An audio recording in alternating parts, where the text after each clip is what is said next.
But she somewhere found the strength to say, I'll bear my pain to save some other mother from having to go through this.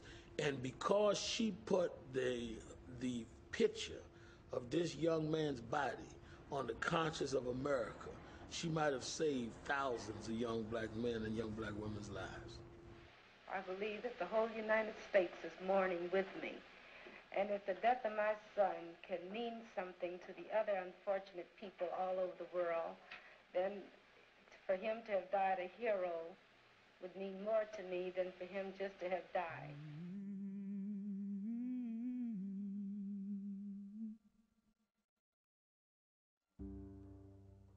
Trying to get into the church to have the funeral was nearly mission impossible. I had to address the crowd on the way in and assure them that they would be able to hear the funeral services, and when we had finished, we would leave and the church would be open for them to continue to view the body.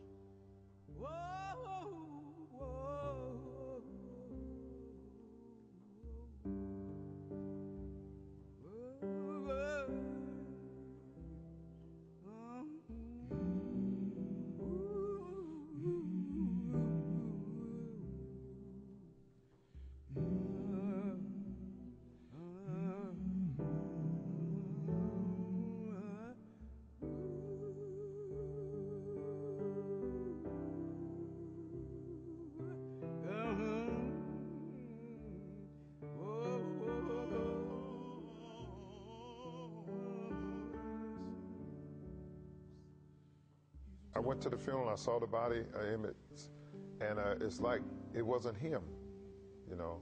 I can't explain it. It was like, this is not Emmett, you know. So I didn't feel any sorrow, you know, because inside I'm gonna see him again, you know. That's the way I felt. That's not Emmett. People sort of can deal with things they don't have to look at, but it's hard to view a corpse and turn your head. And it was like in your face, you're gonna deal with this time. And that's why Generations Unborn owe Miss Mobley a lot, because she was able to graphically bring home what 1,000 speeches couldn't bring home. She made America deal with its ugly racial problem.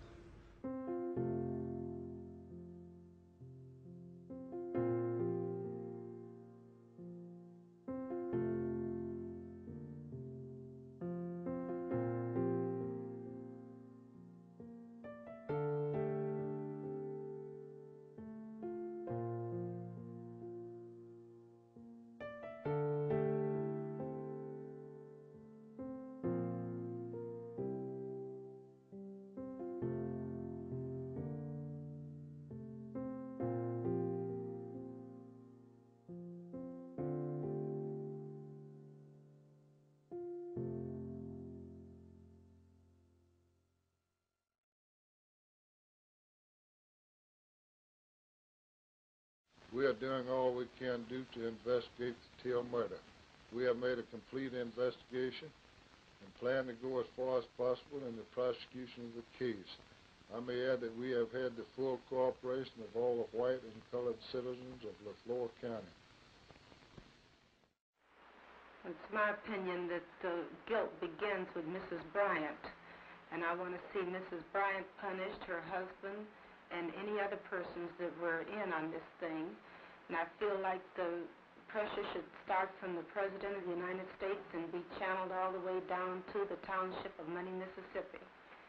And I'm certainly of the opinion that inasmuch as my son had to die, that I don't want his death to be a vain thing. If it can further the cause of freedom, then I will say that he died a hero. To the President of the United States, Mr. Dwight D. Eisenhower, White House, Washington, D.C. Honorable Sir, we, the undersigned women and mothers and members of District 1, UPWACIO, call upon you, President of the United States, and your Congress to enact federal anti-lynch and anti-poll tax legislation immediately.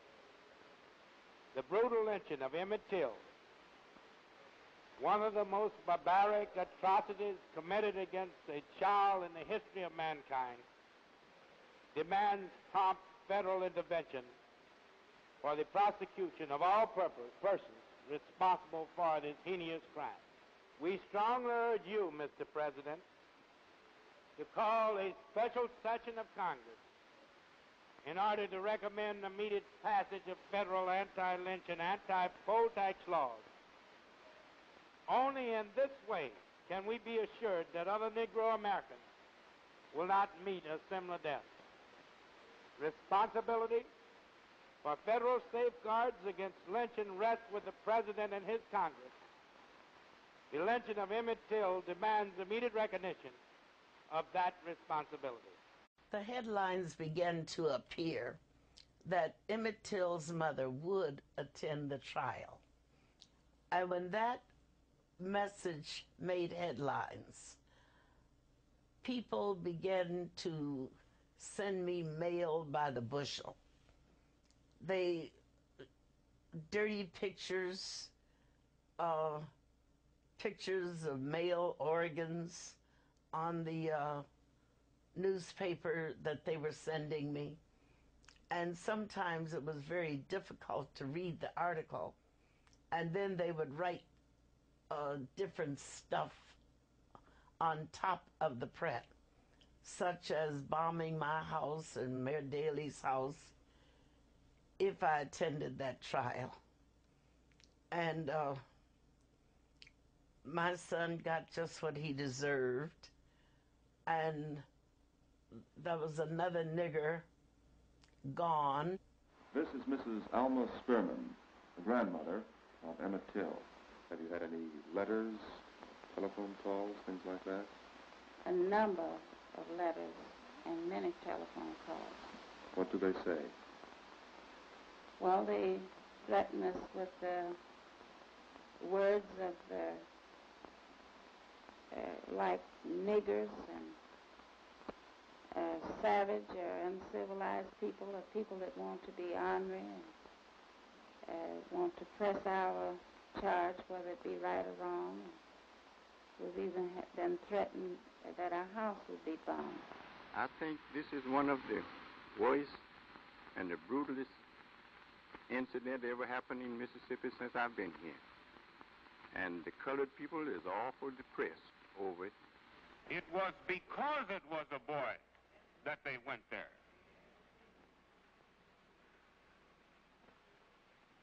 They had to prove that they were superior. They had to prove it by taking away a 14-year-old boy. You know, it's in the virus, it's in the blood of the Mississippian. He can't help it.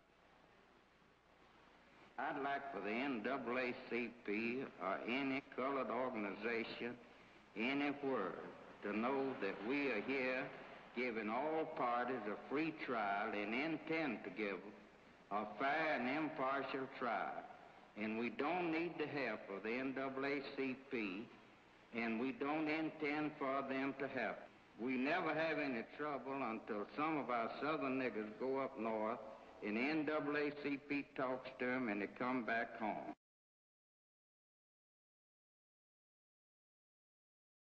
There were little jars for people to drop money in stores, in the drugstore, and the dry cleaners, and commercial places in the town of Sumner for the defense of the two men accused of the murder.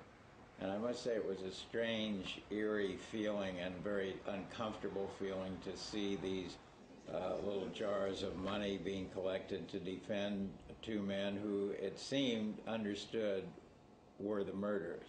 What are the exact charges brought against Roy Bryant and J.W. Milam, Mr. Chatham? The federal indictment is that they did willfully, unlawfully, feloniously, and of their malice aforethought, kill and murder Emmett Till, a human being. Is there any other charge brought against these men, Mr. Smith? Yes, charge of kidnapping. Is there any further description of that charge? No.